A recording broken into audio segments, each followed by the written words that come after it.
Oke, memasuki saga One Piece nih yang mungkin dalam beberapa tahun lagi itu akan segera menemui endgame-nya sendiri. Kita sebagai para fans rasa dihadirkan puzzle-puzzle yang akan membawa puncak dari One Piece itu. Dan itu semuanya mungkin salah satu mengenai identitas misteri-misteri ras di One Piece itu tadi. Selain cerita tentang Boy Bliss, peradaban atau bahkan seputaran haki, faktanya ada satu hal lagi yang menarik lainnya, yakni para ras spesial di era ini. Satu yang paling menjadi daya tarik tentunya adalah Lunarian. Kenapa? Karena pemerintahan dunia, angkatan laut, Kaido atau bahkan Dr. Vegapunk tertarik dengan hal satu ini. Bahkan dengan jauh lebih Bonnie yang mengatakan jika ayahnya Kuma juga berasal dari ras yang sangat khusus, ini semakin menjadi daya tarik tersendiri nih. Sebenarnya ada apa sih dengan beberapa ras penting dalam Road to Final Saga One Piece ini nanti? Dan apa hubungannya mereka dengan para karakter-karakter penting lainnya? Oke, kita mulai breakdownnya dari sini.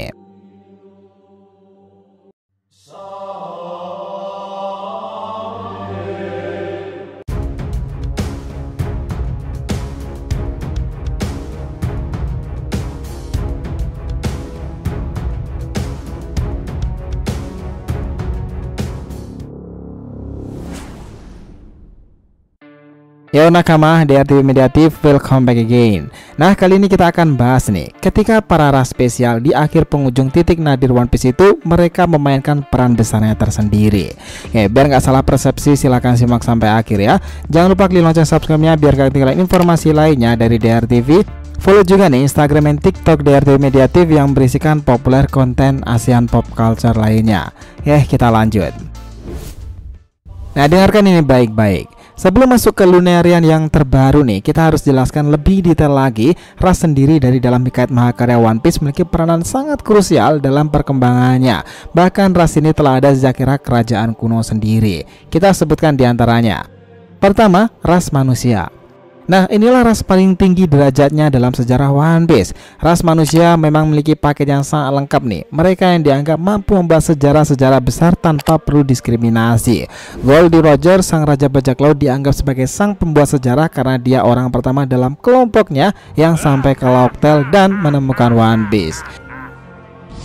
Nah, Joy Boy sendiri juga seorang ras manusia khusus sepertinya. Dia bahkan memiliki impian membuat semua ras itu setara di bawah sinar matahari yang sama.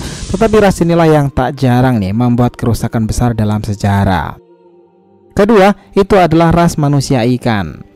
Ya, ini adalah ras yang acap kali pula nih muncul dalam kisah saga One Piece sendiri. Tetapi ras inilah yang paling sering kali mengalami diskriminasi. Raja Neptune, Fisher Tiger atau bahkan Shirahoshi juga sering mendapatkan perlakuan tak adil, khususnya kebanyakan dari berdebah Tenryubito.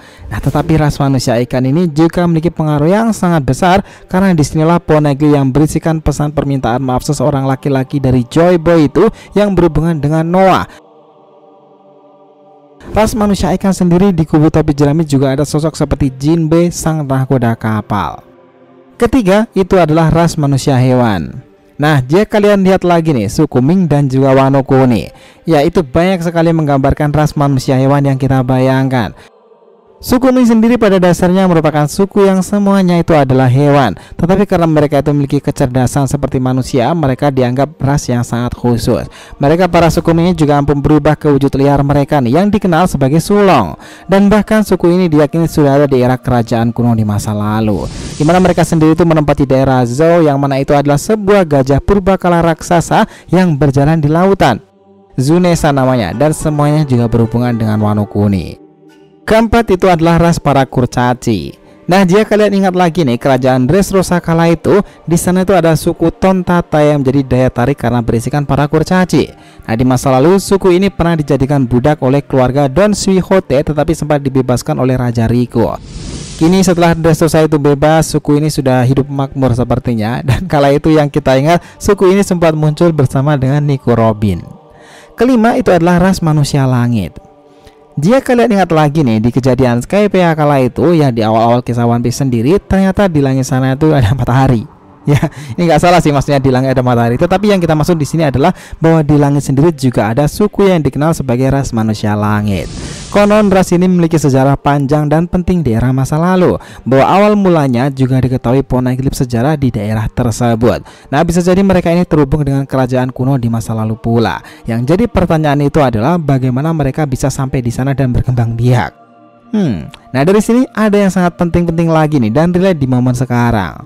Keenam itu adalah ras mata tiga. Nah kita tahu ras ini begitu spesial dan seseorang membawanya demi mencari pulau terakhir ke Laughtale itu bisa saja terjadi. Mereka menjadi incaran banyak bajak laut untuk menemukan Laughtale sendiri. Dan ternyata sekarang nih di Art Egghead itu di eranya Dr. Vegapunk sendiri, ketika Big Mom itu kabarnya telah koit nih, puding sendiri juga berhasil diculik oleh para anggota Kurohige. Dan tahu siapa yang melakukannya? Ya, Aoki Jinokusan. Ya, puding bahkan dikawal Kurohige itu ketika membuka mata ketiganya menangis nih karena mengetahui Big Mom itu mungkin sudah benar-benar sekarat. Nah kita masuk yang nomor 7. Itu adalah ras raksasa. Ya ras inilah yang akan memainkan peran terpenting nih dalam cerita One Piece sendiri. Mereka para ras raksasa itu umumnya terbagi atas dua. Pertama adalah ras raksasa purba yang dulu diketahui seperti Owar dan Little Owar sendiri yang memiliki tubuh sangat-sangat besar dan itu muncul ketika berada dalam Marineford dahulu. Serta kedua seperti halnya Hajirudin yang kini menjadi aliansi dari Mugiwara Pirates. Nah mereka kabarnya itu tinggal dan terhubung dengan Pulau Elbaf. Bahkan nih konon ras ini dianggap sudah hidup di era kerajaan kuno. Dan yang kita tahu orang seperti Joy Boy sendiri yang memiliki ukuran sangat besar. Jika topi jerami yang ada di Marijoa sana itu milik Joy Boy, mungkin ini menjadi clue besar nih bahwa Joy Boy atau orang-orang di masa lalu itu bisa berubah ke mode raksasa pula. Nah yang terakhir nih kedelapan yang sudah diketahui banyak orang itu adalah Lunarians. Dari sini nih saga One Piece kemarin itu di akhir ending Wano Kuni memang sangat menakjubkan. Kita sudah diberikan gambaran seperti apa ras Lunarian ini. Mereka ternyata memiliki karakteristik yang sangat unik. Nah kabarnya ras Lunarian ini dahulu pernah tinggal di daerah Redland sendiri dan memiliki kemampuan menakjubkan, bisa menciptakan dan mengendalikan api. Ras inilah yang konon kabarnya itu terhubung dengan karakter-karakter penting dalam cerita One Piece itu sendiri. Mereka sudah dianggap banyak sekali yang punah. King sendiri mungkin satu-satunya orang yang sudah diperkenalkan bagaimana menakjubkannya kekuatan itu dan menjadi komandan pertama dari All Star Kaido. Dan kita tahu pula bahwa ras Lunarian juga dikatakan sebagai bagian dari ras para dewa. Bahkan King sendiri nih sebagai seorang Lunarian sudah mendengar cerita tentang hikayat Joy Boy, orang yang akan bisa mengalahkan Kaido ketika Kaido masih muda menceritakannya. Ras Lunarian sendiri sangat spesial, bahkan beberapa Yonko itu menginginkannya dan Kaido tahu seberapa kuat dan pentingnya ras itu. Dan ini menjadi kenyataan pula nih setelah apa yang dilakukan oleh pemerintahan dunia melalui Dr. Vegapunk sendiri mengganti Shichibukai dengan para pasifista baru yang dikenal sebagai Seraphim. Yang menarik Seraphim itu adalah eksperimen dari para wujud Shichibukai lama dan kombinasi itu pun menggunakan identitas dari eksperimen ras Lunarian. Ya, Seraphim menjadi sangat kuat karenanya nih. Bahkan nih, jika kita ingat para Seraphim itu juga mampu menghasilkan api. Saga One Piece ini sudah banyak membahas mengenai para ras-ras Lunarian itu sendiri yang sangat menarik pula karena memiliki hubungan dengan hal penting di akhir saga One Piece itu sendiri. Nah, yang menarik saat ini pun Jewelry Bone itu juga mengatakan jika ayah sendiri juga berasal dari ras yang sangat khusus. Itulah kenapa dia juga memiliki bentuk tubuh yang sangat aneh, sangat besar bak seorang raksasa. Dan itu juga dilakukan oleh Bone itu sendiri. Nah dari sini ini beberapa orang ada yang mengatakan mungkin tak hanya Kuma, orang seperti Marshal Detit sendiri mungkin juga berhubungan dengan ras khusus karena dia ini juga memiliki keanehan dalam tubuhnya. Dan dalam catatan sejarah yang baru kita ketahui sekarang, dialah satu-satunya orang yang mau makan 2 buah iblis, bahkan masih memikirkan satu lagi menjadi 3. Apakah keduanya berhubungan dengan ras Lunarian juga? Who knows? Belum ada yang tahu tentang semua hal itu nih. Yang menarik jika Kurohige memiliki keanehan dalam tubuhnya itu, sementara tubuh Kuma sendiri dijadikan eksperimen oleh Vegapunk untuk membuat angkatan laut dan pemerintahan dunia tambah kuat karena eksperimen dengan tubuhnya yang melahirkan para pasifista. Nah bahkan dalam markas Vegapunk itu sendiri kita melihat polisi patroli juga mirip sekali dengan eksperimen Kuma the Tyrant itu. That was fantastic moment. Ras sendiri dalam hikayat peradaban manusia dan One Piece itu memang sudah terhubung sangat-sangat kuat dan lama. Mereka sudah eksis sejak di era masa lalu. Bahkan mungkin zaman sebelum era bajak laut berkibar itu dan menimbulkan kekacauan besar, tragedi dan peristiwa yang akan mengubah mereka khususnya sampai ke dunia baru. Gimana pendapat kalian?